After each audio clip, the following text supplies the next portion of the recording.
உயிர்மொழி நேயர்களுக்கு வணக்கம். இன்னைக்கு நாம வீடியோவில் பெற்றோர் மற்றும் மூத்த குடிமக்கள் பாதுகாப்பு மற்றும் பராமரிப்பு சட்டம் 2007 இதில் பிரிவு 23 அந்த மூத்த குடிமக்களுக்கு என்ன மாதிரியான பாதுகாப்பை வழங்கியிருக்கு அப்படிங்கிறதான் பார்க்க போகிறோம்.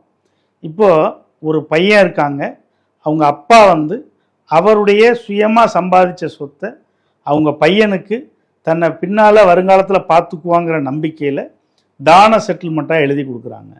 அந்த பையன் இவருடைய வயசான காலத்தில் பராமரிக்கலை, இதுதான் வழக்கு.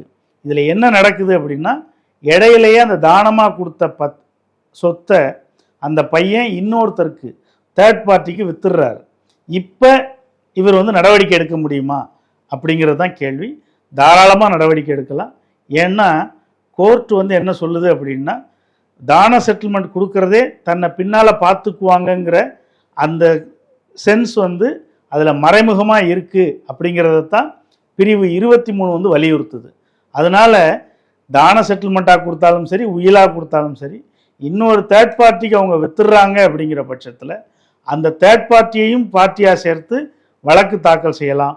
ஒருவேளை வழக்கின் இறுதியில் அந்த தேர்ட் பார்ட்டிக்கு எதிராக விற்ற சொத்து செல்லாது அப்படின்னு நீதிமன்றம் அறிவிப்பதற்கும் வாய்ப்பு இருக்குது. ஒருவேளை அதற்கெல்லாம் காலம் கடந்துருச்சு அப்படிங்கிற பட்சத்தில் அவர்கிட்ட இருந்து மாதந்தோறும் பராமரிப்பு தொகையாக அந்த பையன்கிட்ட இருந்து அந்த பெற்றோருக்கு கிடைக்கிறதுக்கான வாய்ப்பு இருக்குது அப்படிங்கிற விஷயத்தை தெரிஞ்சுக்குங்க.